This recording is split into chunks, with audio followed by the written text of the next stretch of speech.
আল্লাহুম্মা ইন্না নাউযু বিকা মিন আযাবিন নার ওয়া নাউযু বিকা মিন আযাবিল কবর ওয়া নাউযু বিকা মিন ফিতনাতিল মাসীহিদ দাজ্জাল।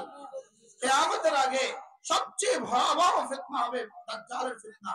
কিয়ামতের আগে সবচেয়ে ভয়াবহ ফিতনা হবে কি বলেন? দাজ্জালের ফিতনা। পুরো পৃথিবীতে যখন কোনো খাদ্য হবে না, পুরো দুনিয়াতে যখন কোনো খাবার হবে না, কারোর ঘরে কোনো খাবারের ব্যবস্থা নাই, কারোর ঘরে একটা দানা পর্যন্ত নাই, কারোর ঘরে কোনো পানীয়ের ব্যবস্থা নাই, এই সময় যদি দাজ্জাল আগমন করে আর তার সাথে যদি গমের পাহাড় চলতে থাকে, গোশতের পাহাড় চলতে থাকে, এই সময় যখন হুজুরে বলবে খবরদার এটা দাজ্জাল খাবেন না, তখন আপনারা কি বলবেন? হুজুরে জবাই করে খাবেন।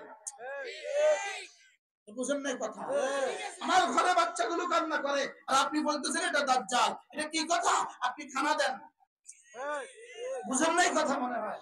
এখন তো মামুলি পয়েন্টে আপনারা আমাদের কথা শুনেন না, তখন জীবন বাজি লাগাবার প্রশ্ন থাকে, জীবনের শেষ সময়ে প্রশ্ন হবে, তখন আপনি বাঁচবেন কিভাবে?